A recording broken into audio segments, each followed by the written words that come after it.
എന്തുകൊണ്ട് വിശേഷം? എല്ലാവരും സുഖമായിരിക്കുന്നോ? വൈകുന്നേരം ചായ കുടിക്കുവാണ്.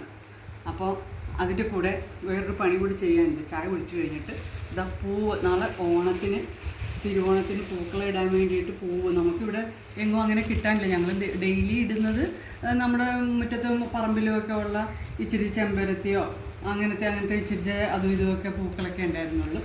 അപ്പം നാളെ ഇച്ചിരി ഒരു നല്ലൊരു പൂക്കളം ഇടാമെന്ന് വിചാരിച്ചു. പൂവ് വാങ്ങിക്കൊണ്ടുവന്നതാണേ. ഇത് കണ്ടോ, 200 രൂപയുടെ പൂവാണേ.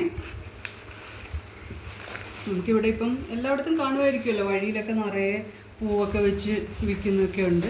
നമ്മളിത് ഇതിൽ കൊള്ളത്തില്ല, അത് ഇച്ചിരി ഇപ്പോൾ ഇത് പൂവെല്ലാം നമ്മൾ കുടഞ്ഞിടുവാണ്. എന്തൊക്കെ തരം പൂവുണ്ടെന്ന് നമുക്ക് നോക്കാം. പല വിധമുണ്ട്. എല്ലാം നമുക്ക് അധികം ഒരുപാട് വലിയ പൂക്കളം ഒന്നുമല്ല, ഒരു ചെറിയ പൂക്കളം. അതിന് നല്ല രീതിക്കുള്ള പൂവൊക്കെ ഇത് ധാരാളമുണ്ട്. ഇതാ ജമന്തിയുണ്ട്, വാടാമല്ലിയുണ്ട്. ഇതൊക്കെ തിരിഞ്ഞെടുക്കാൻ ഇച്ചിരി നേരം വേണം. റോസുണ്ട്, പിന്നെന്താ അരളിപ്പൂവുണ്ട്, പിന്നെന്താ ഇതെന്താ ജമന്തി എന്നല്ലേ നിങ്ങളുടെയൊക്കെ നാട്ടിൽ ഇതിന് പറയുന്നത്? ജമന്തി എന്നാണ് ഞങ്ങൾ പറയണതിന്. ജമന്തി ഉണ്ട്, വയലറ്റ് കളറിൻ്റെ ജമന്തിയാണ്. അങ്ങനെ ഒരു എത്രയാ, 1 2 3 4 5 വെറൈറ്റി ജമന്തി തന്നെ 2 തരമുണ്ട്. ഓറഞ്ചും ഉണ്ട്, മഞ്ഞയും ഉണ്ട്.